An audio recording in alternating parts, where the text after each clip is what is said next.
Hello and welcome to Office Hours number 687. David will not be joining us today, and as you look at the two faces on the screen right now, we both have more hair than him, so it's real obvious that he's not here. So, yes. Leah, it's great to have you as the co-host today. Thank you, Blaine. I'm excited to be here. It's awesome. Yeah, and you're at the new studio down in Orange County. Yes, we're at the new studio, just came down from a mastermind. It's been an awesome day. I'm excited to be here.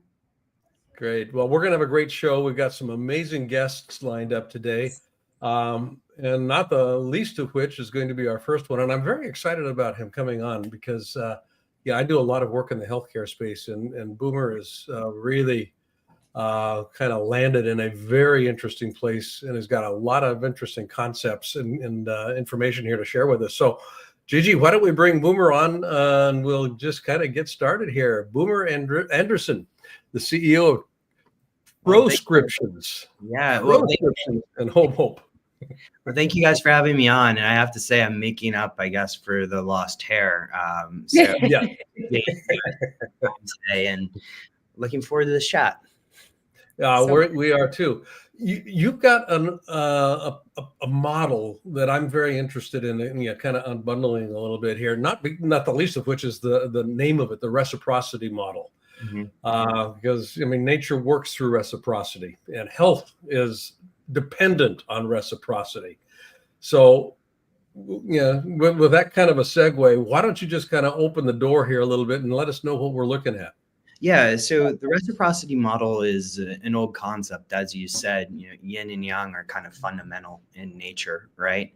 And one of the things, I saw a piece of content that David put out the other day about how, when he went through his experience of losing all this money, one of the first things he did when he started making money was give. And he gave out a scholarship, right? And so the idea behind the reciprocity model actually follows that, is that when we're launching a new business, and for those most of the audience here probably is either entrepreneurs or, in that sort of general field of creating out in the world, when you're launching a new business, the 5-year survival rate of a startup is 50% max. And if you're going to launch a business, why not launch 2 at the same time, which is exactly what we did. And so the idea behind the reciprocity model is simple. We launched a nonprofit health optimization medicine and practice, or as you'll see below, Home Hope. And there, what we do is we teach doctors and healthcare practitioners how to optimize for health rather than treat disease. It's actually kind of funny because if I look at today's healthcare system, which probably needs a little bit of work, it's a little bit far away from healthcare, right? And so we teach these doctors and these healthcare practitioners very basic principles, a lot of it involving things like balance of anabolic and catabolic processes in the body. But a nonprofit launching by itself, you can raise money through donations, or you can launch a for-profit company that supports it. And that for-profit company happened to be Troscriptions. And at Troscriptions, the idea is quite simple. We call ourselves a formula company. And I stress that because if we achieve all of our goals, we're going to establish something in between a pharmaceutical drug and a dietary supplement. Dietary supplements are started by people with great intentions, but oftentimes you get these companies that put a bad name on the entire category. The dietary supplement market is lightly regulated, and we like to treat all of our formulas as really, they're designed to go to that health optimization practitioner who we trained, and they need to know that what's on the label is actually what is, in the troche, because we use a unique delivery mechanism. Of course, we can't do anything that's simple.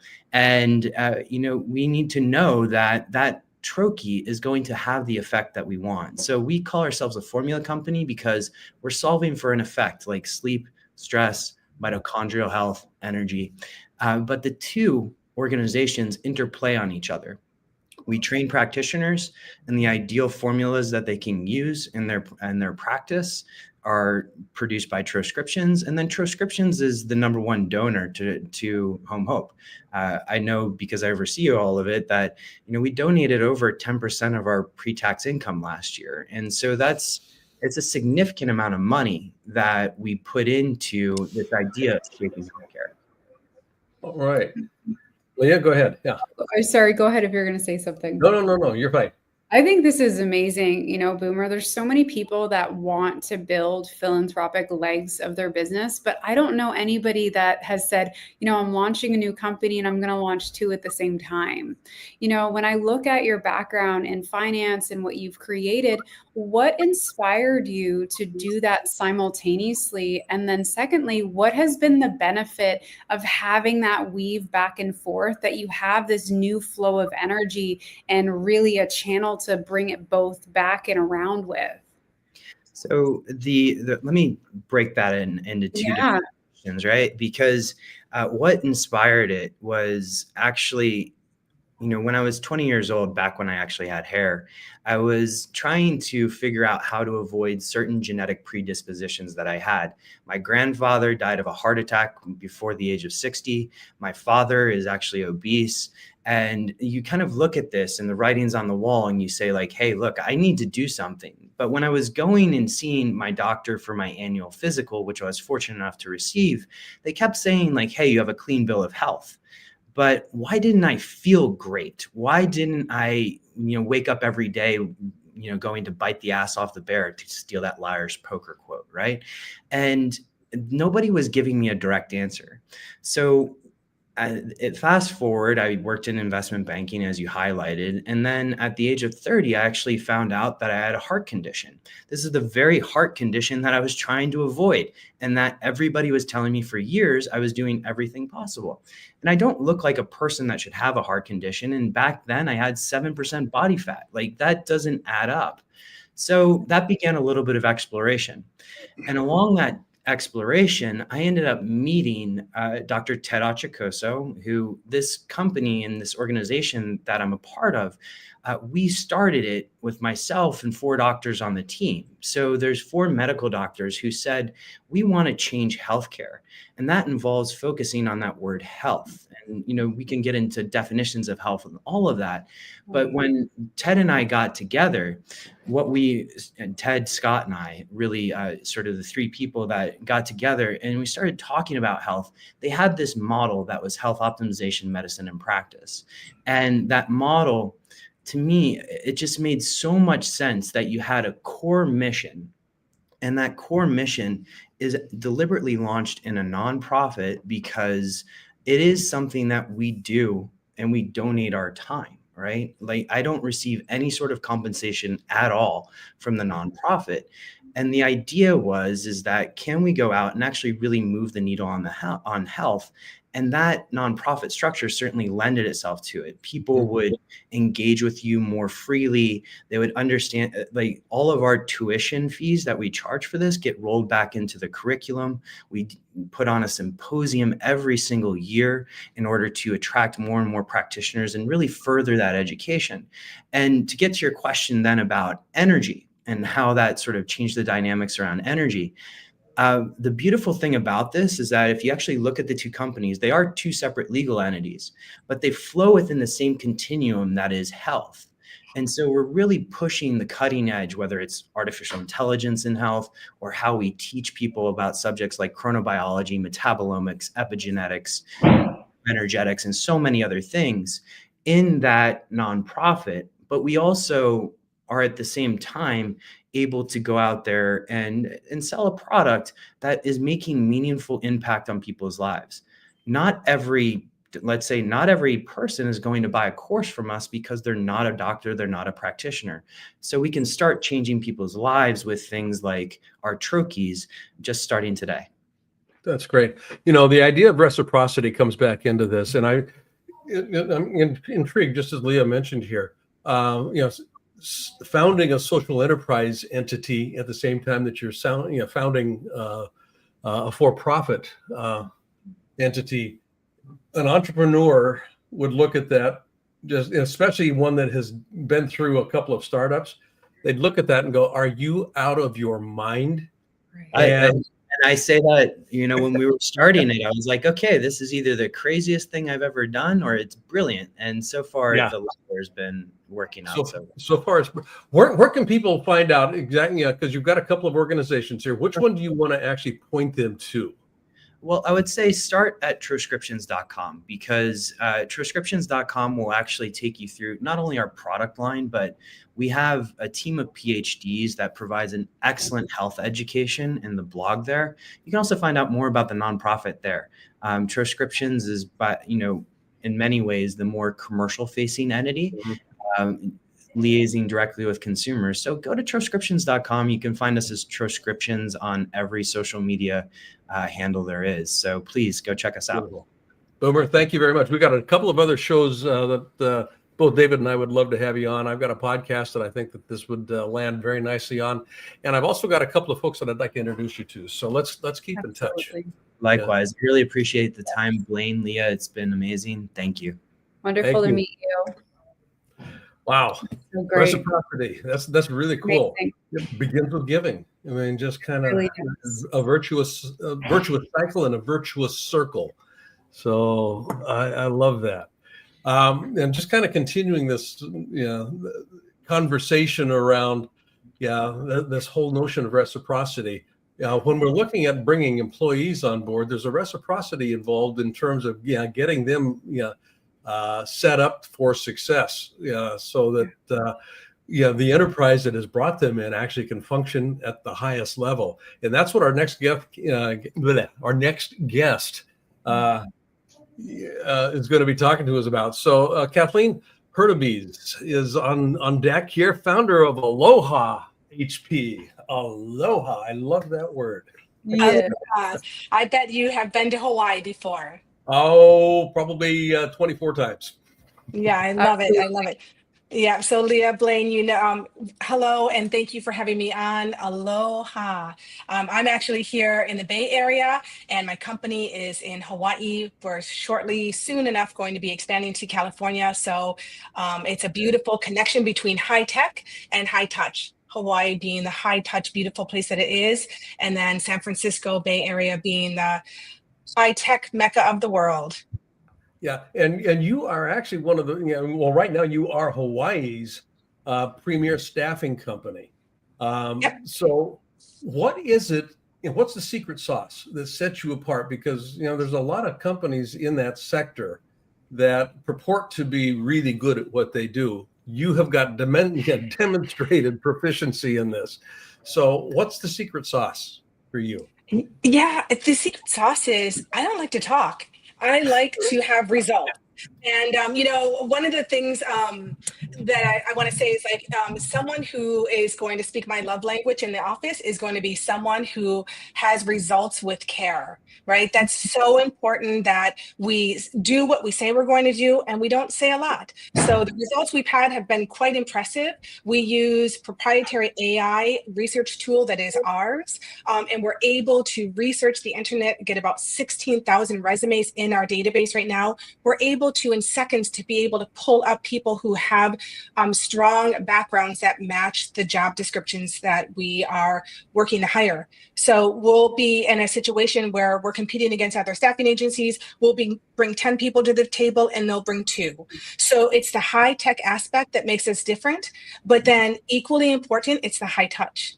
Because when we bring people on to onboard them, lickety split, we also put them through the Aloha HP Academy, which is all the important things about HR and their roles and responsibilities in their job, but it's also about mindfulness. We teach them how to do meditation, breathing exercises so that they can be less stressed, more grounded when they go into these workplaces.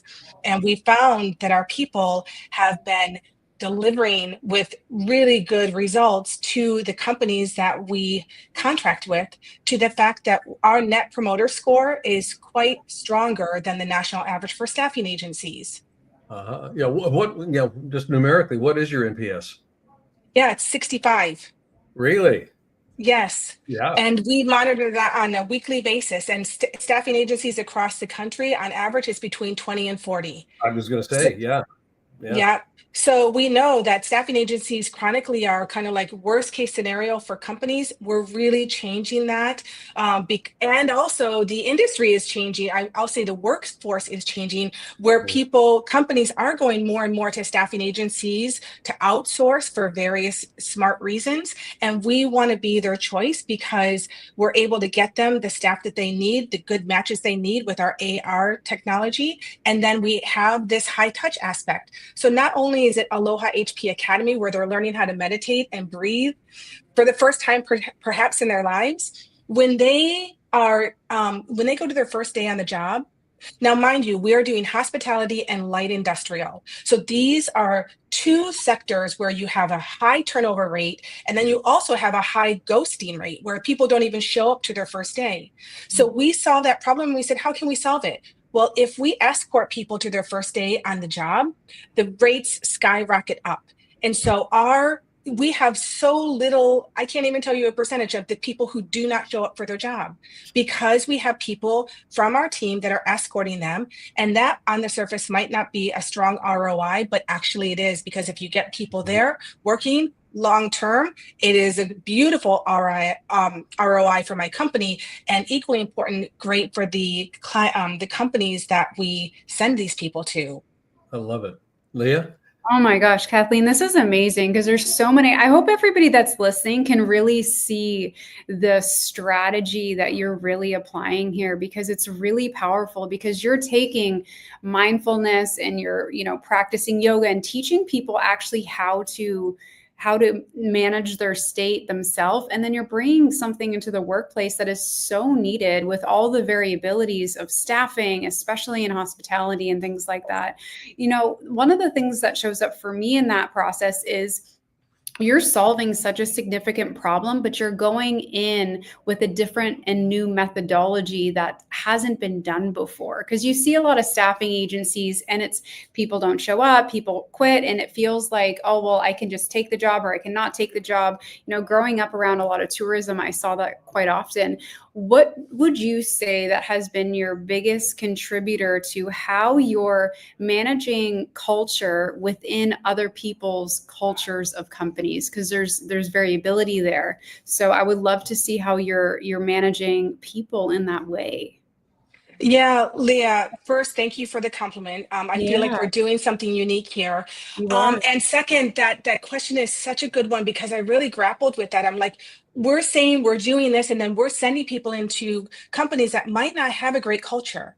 So what we can do is first make sure that the clients that we are choosing are good clients and a good match for us. And the more successful we are, the more stringent we are in terms of choosing the companies that are working with us. Because we want to, our tagline is exceptional people being deployed to exceptional companies.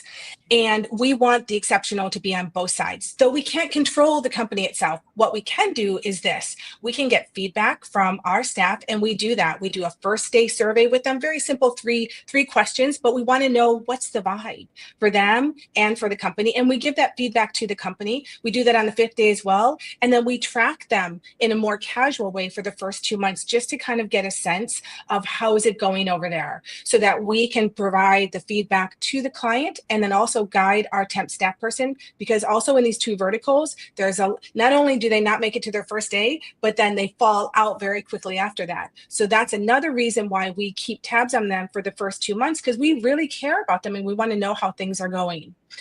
So if it's not a good fit, we're going to be able to change them over to another client that we worked with, perhaps. And then if it is something where we're sending 5, 6, 10 people to a company and it's consistently bad, feedback to us, then we're going to have a conversation with that company, and we might not no longer, work with them. And that's okay, because, we need to be working with the companies that are working with us.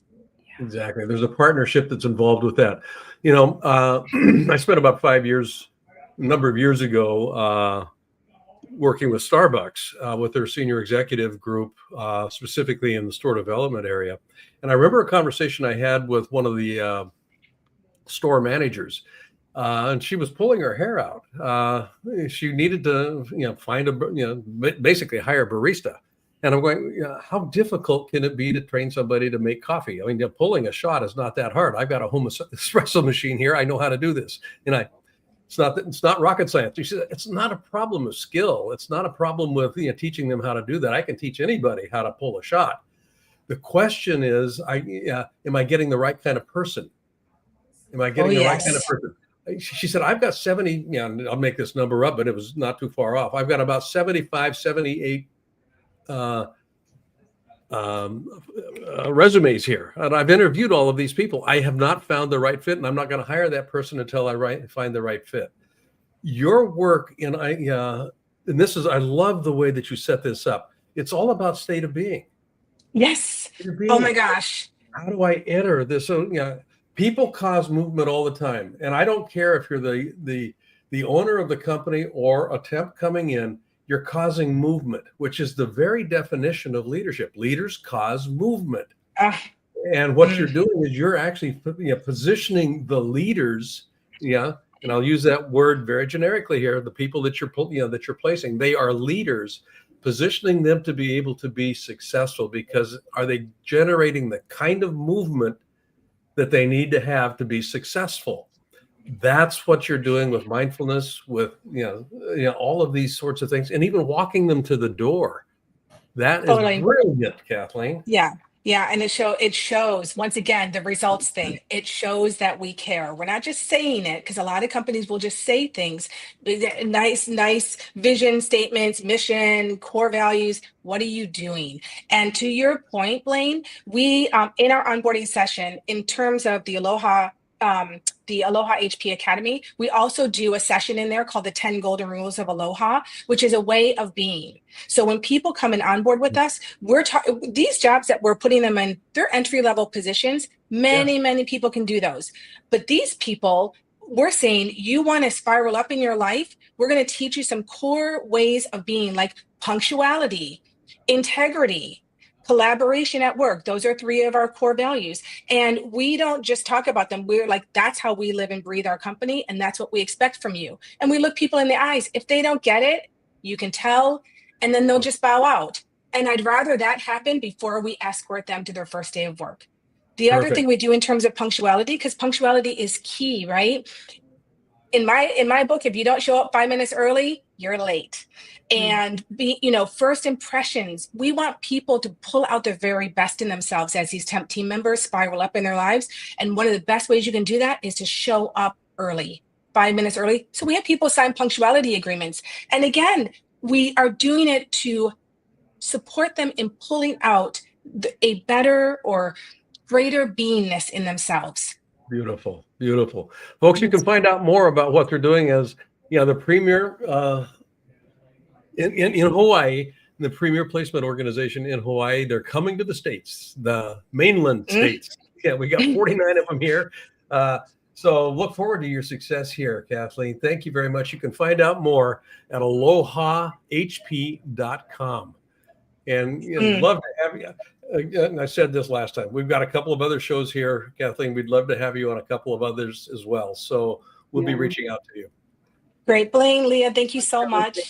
Mahalo. Mahalo. Bye-bye. So wonderful. That's great. I love it. Yes.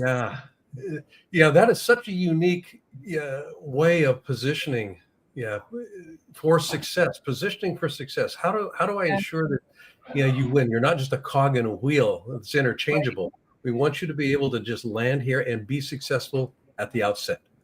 That's brilliant. And speaking of being successful at the outset, we got our next guest here, associate professor at Texas A&M University in Commerce, and he's got a couple of books out that I think are just fascinating here. And we'll bring him on in just a minute here, but I want to just kind of tee this up. It's all organized around communication, and there's some fascinating technological advancements that he's actually facilitated that allows people to have a better understanding of what actually communication is. And most people think communication, when we talk about it, is blah, blah, blah, the words that we exchange with each other. That is not what communication is. It's a part of it, definitely, but that's not what it is. Dr. Stephen Furlick has got a very interesting take on this. So welcome to the show. Thanks for having me, and thanks for the interest in the topics. Absolutely. So, yeah, just as the preamble that I put in there here, what is the technology that you're identifying here? What is it that you're actually working toward? So a little bit about the background, about how I came about to write these books.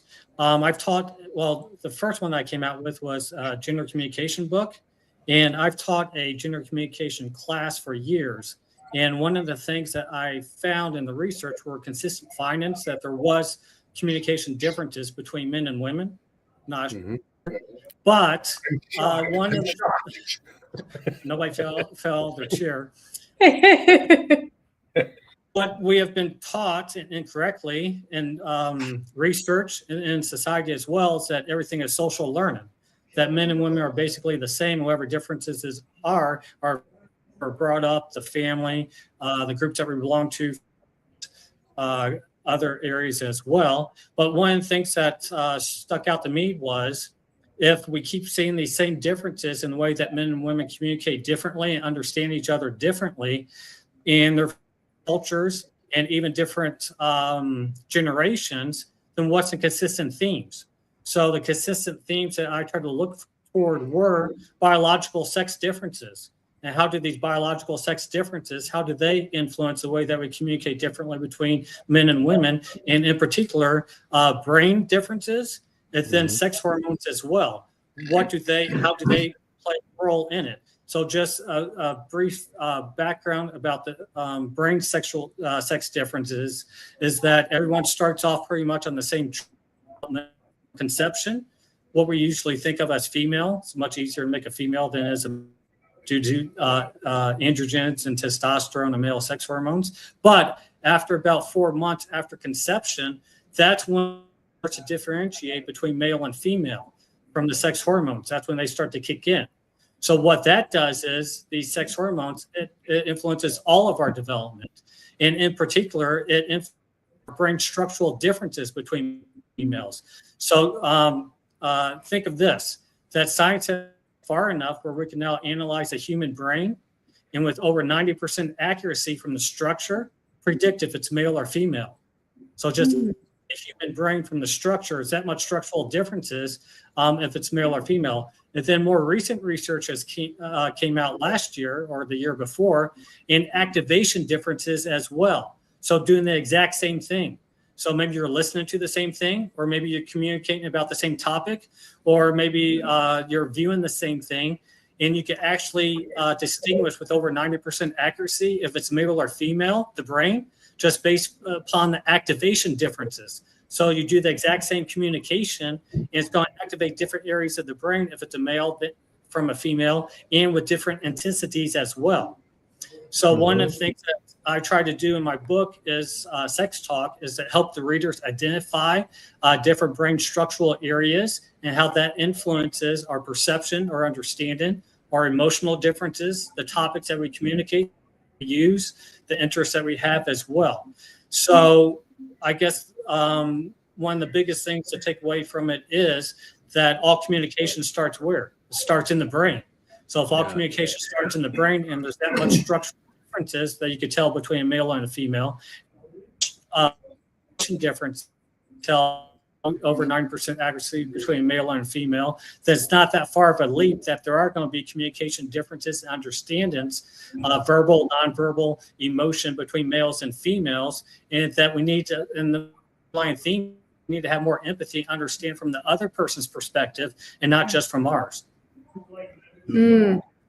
Dr. Stephen, this is it's such an important topic, because I think it's really powerful when you see data that can allow you to understand communication and people and interactions, whether it's in business, in team members, or leadership or also just within life and relationships, is being able to identify those differentiations and how somebody receives communication is so different. What would you say from a male and female perspective, from a scientific level, how would the male brain receive the same info? How would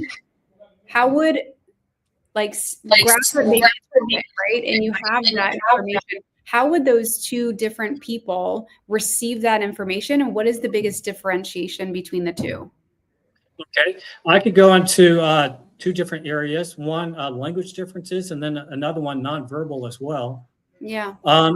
Okay, and then play out in real life that men and women go into different careers and different professions. And if everyone's able to choose upon themselves freely, then it makes sense that there's going to be males in some professions more, females in other professions a bit more based upon our skill levels and our abilities as well.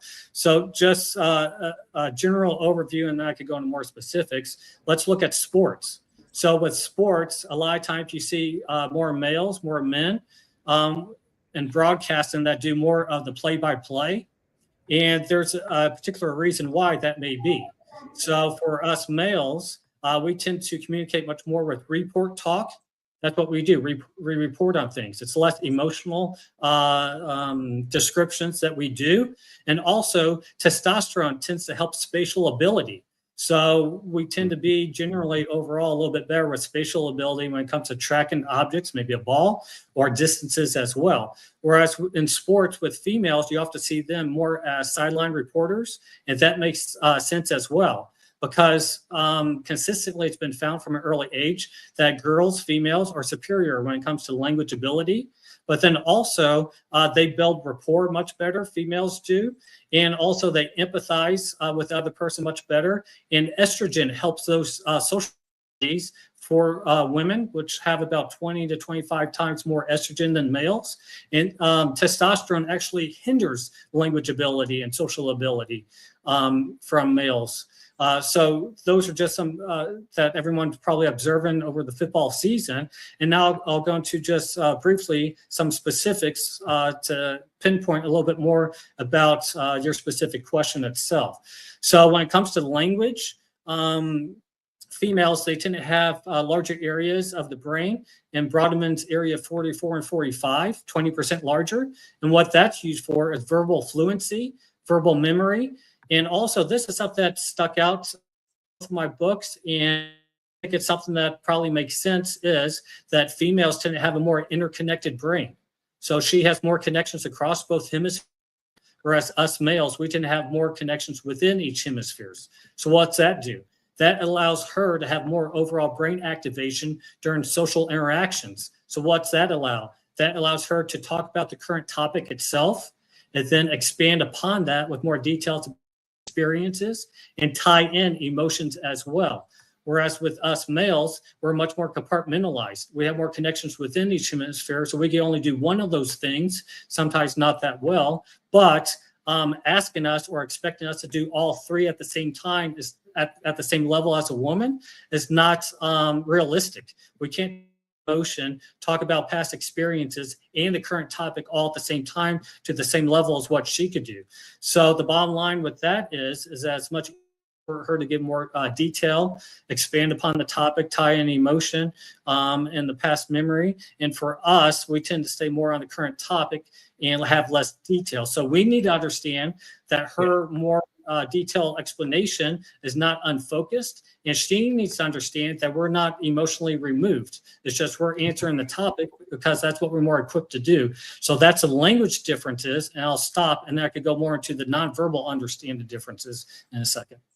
Well, and what's fascinating about this whole conversation, in large part, has to do with the chemical stew that we are actually blessed with in our developmental process. I mean, I know that someone can be legally born a male with an X or Y chromosome, but if the body's insensitive to androgens, you're going to appear female, and but you're typed as male. I mean, and so you will begin thinking in that whole way, in that way. And so the the ability to decipher gets to be really interesting. And I'm fond of saying that, there's roughly 8 billion people on this planet.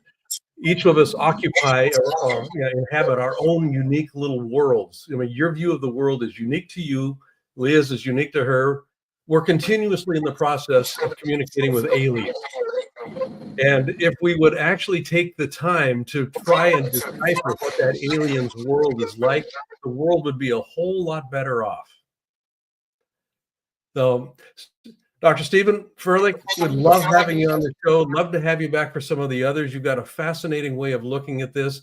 You can find out more, folks, about what he's up to at drstephenfurlick.com.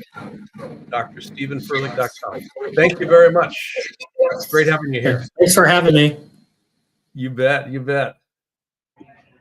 Phew, rolling. We got a full slate. These are fascinating topics today, Leah. Very good. Yes. Yeah, you stepped in at the right time here. I feel that. I'm grateful to be here. It's good. Okay. We've got a social psychotherapist coming up next, and just kind of continue the communication thread. And what I love, I was struck by this in the show notes. The first recreational therapy intern at the NIH, National Institute for Health. So we've got obviously a predominance of guests here coming in from the health side. So Dr. Jill, well, not doctor, it's unless I'm getting this wrong here, but Jill Robin Payne. Yes. Bring you up.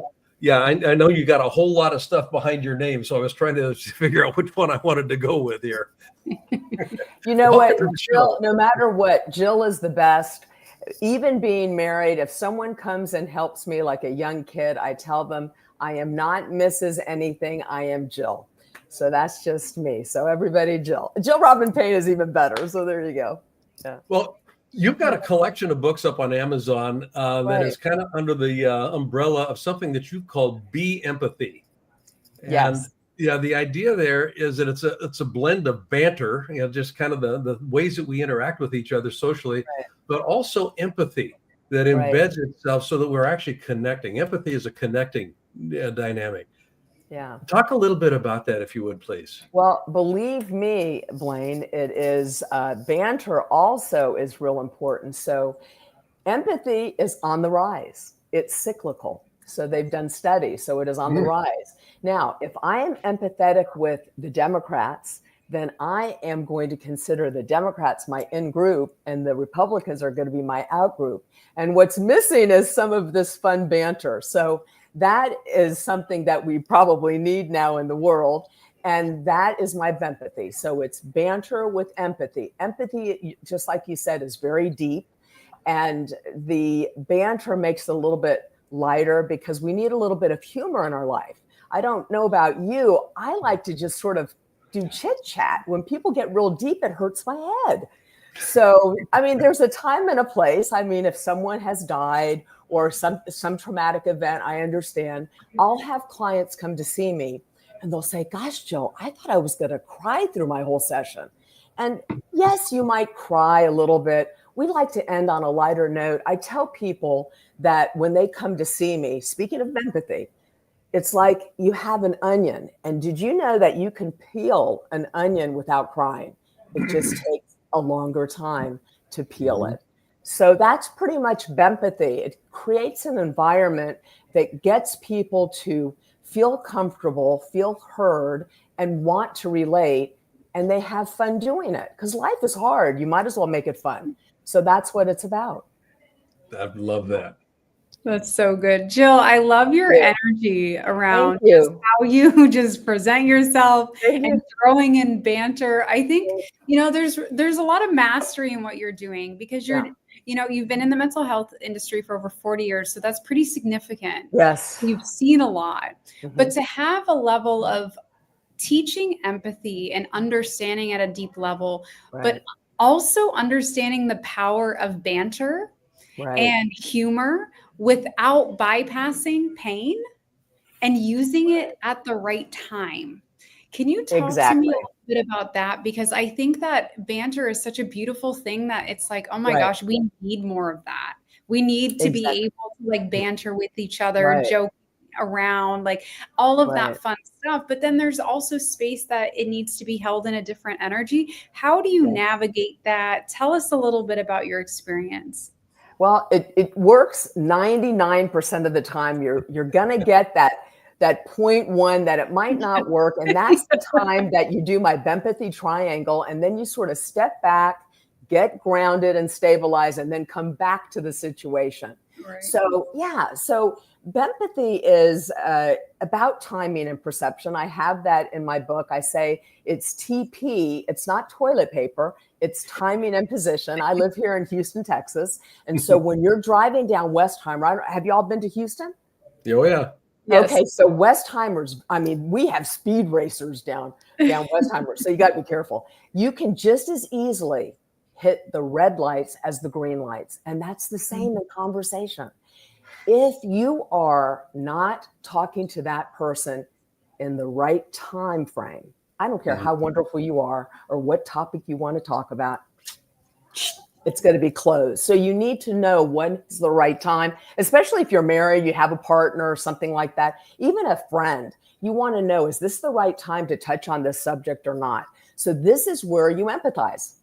And empathy, see, our life is now about you and about me. No, it's about us, because there's something called emotional contagion. They even say it. It even is on social media.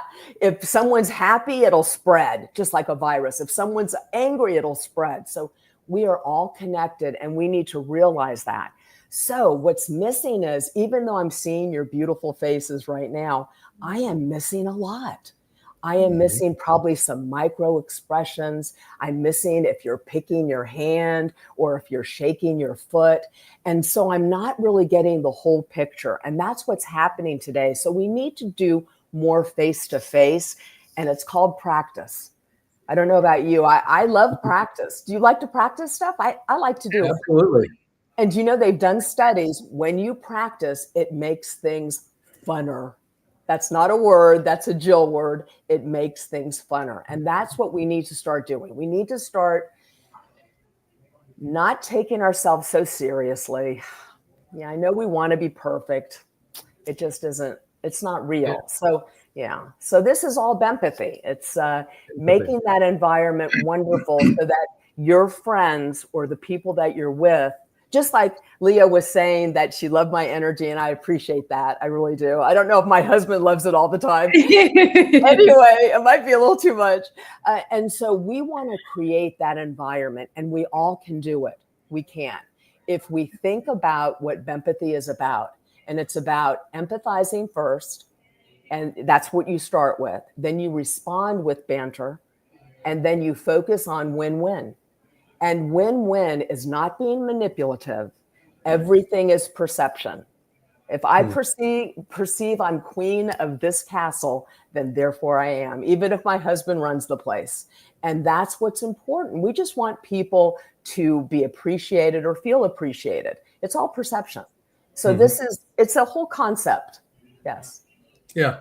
And the idea of communication coming into play here, I mean, it's, yeah, Virginia Satir, who was a family psychologist, you may or may not be familiar with the name. She developed family system theory, and just, she's a fascinating woman. She wrote a book, and she had a definition for communication in the book that I thought was just pithy. It was one of the best definitions I've ever seen. Communication, she said, is simply simply being quote unquote, simply the ways, plural, that we work out common meaning with one another. Right. And I love that. That common meaning gets generated when I'm connecting, which is empathy, and through banter, playfulness. Yeah, I can actually diffuse the red lights or the speed bumps that we encounter. Yes, good analogy. And that is empathy, because I have the 6 C's, which I'm not going to go over. One of them is finding, well, first is communication, of course. And I communicate, even if I'm just sitting here like this, I'm communicating something, I'm communicating here. So you want to communicate commonality. And the problem with the life right now, and people, y'all, it's survival. We do something called negativity bias. So what she's talking about is focus on the positive, Focus on what you have in common with that individual, not what you don't have in common, and build on it. And therefore, then you'll connect. That's part of the process of empathy, right? Yeah. Wonderful. Jill, you can find out more about what you're up to at Jill Robin, ROBIN, not YN, robinpayne.com. JillRobinPayne.com. You'll notice there's no initials behind all of that. Okay. Just Jill. Just Jill. Just Jill. That's, Thank you you know, for that's being who we such a great are. guest. Thank you. Thank you Yeah. very much. For coming Love this. on. Thanks. Bye-bye. Take care. Wow. Great show today. Wow. I love this. And this is the first time you and I've had a chance to work together I too. know. It's love been the dance. wonderful. Yeah. I love the Thanks way that for having me. Oh, my pleasure. Absolutely. I look forward to doing it again. Absolutely. 100%. Well, one of the things that we always do on the show is takeaways. Yeah. So if I'm going to put you on the spot here. I love it. I'm Okay. ready. What's your Yes. takeaway from my from gosh. what we did today here? Had There was amazing so guests. many. Yeah. You know, what I loved about all of the guests is that they combine things that most people wouldn't combine. They, you know, when I think about the guest or just our last guest, Jill, you know, when you think about therapy, it's not, you're not always thinking about banter, specifically banter. Like that wouldn't be a first word that would trigger your mind. Maybe, you know, playfulness, curiosity, all of those things, but banter is different. And I think that when you looked at the theme of all of the guests, they combine something different, going from launching two businesses at the same time simultaneously, from understanding different communications with our doctor that joined us. And then also when you look at how two things that can be seemingly different, when you combine them in a way that is really unique, you can really, you know, penetrate a market that is such a big need and solves such a big problem. Like with the staffing, is really teaching people life principles in order to make them successful, and taking the spirit of aloha. I'm very connected to Hawaii. My husband's from Hawaii. So like taking that and bringing it into the workplace, like I understand what she's channeling there. And, you know, I think whoever's listening today is, there's unique experience that you have that when you combine it with a new way of thinking, a new layer of thought, you're able to do things that people haven't done yet, and really create space in the world to be a leader and you know, make the impact that you want to make. Yeah, I'm going to pick up on the impact piece, because that's each of our guests in a unique way is having impact. And I love the way that you talked about combinations here, because the sum ends up becoming greater than the whole, you know, the individual parts that make it up. Yes. You know, and you know, like with Boomer, you know, starting a social enterprise business at the same time he does his for-profit business. It's kind of like, who does that? It's brilliant. Yeah, it's brilliant because it actually provides a completely different way of thinking. And that's where, you know, my takeaway here has to do with just the power of mindset. You know, Wayne Dwyer was famous for a lot of things, but one of the things he said, change the way you look at something, and what you look at changes. And that shift in perspective, how can I, if I'm, you know, bringing temp help into an organization, how can I set them up so that they are successful walking in the door and they're not just a cog in a wheel? You know, from a healthcare perspective, how can I begin to integrate, you know, health, not disease management, but health management into the conversation? You know, all of these things are shifts in perspective, shifts in mindset. And I absolutely love it. And our guest today, I think, really exemplified that. You know, David was up this weekend at my place here on Whidbey Island, and we just had a wonderful couple of days together, he and his wife, Julie. And, you know, I cooked them a rack of lamb, and, you know, we just sat long and talked much. And, and we really looked at just, you know, kind of what is this all about? You know, we've got the Napoleon Hill Institute that we're working with, and we're beginning to ramp that up. And all of it organized around leadership, you know, influencing others, not command and control, influencing others in order to co-create something new. Yes, you know, something new begins to happen here. Coordinated movement, co-creating coordinated movement. We move into unfamiliar territory. So how do we do the dance? You know, we've never been here before. We're going to step on each other's toes. I promise it. So if we can have some banter in there and empathy, we're going to be moving in a pretty nice direction in pursuit of a worthy ideal. That worthy ideal has to be in place. And you see the Sharon that's running below here. David and I talked about this. He wanted me to actually start mentioning this. We've got a leadership mastermind program that we've been running for 4 years, and we're going to be doing it again this year. It's a year-long program, and it's a deep dive into how do you actually go about influencing others in order to co-create coordinated movement in pursuit of a worthy ideal. Those 4 elements actually takes us 12 months to unbundle. So if you're interested in finding out more information about it, go to that website. The QR code there, you can just scan that. It'll take you directly to it. And all the details that you're going to want are going to be there. I would invite a phone call. There's a link there, to actually calendar something with me if you want to have a conversation about it. So the invitation is there. David is promoting it with his organizations, some of the stuff that he's doing as well. And he's also got his regularly scheduled Friday morning meetup tomorrow. So be sure that you come prepared for that. Roads to riches and roads to revenue to riches. However, he actually forgetting it. But Leah, it's been an absolute treat, being in harness with you today. So thank you very much. Thank you for having me. It's been wonderful. You bet. I look forward to the next time. Yes. Folks, thank you for listening. Office hours number 687 is coming to a close.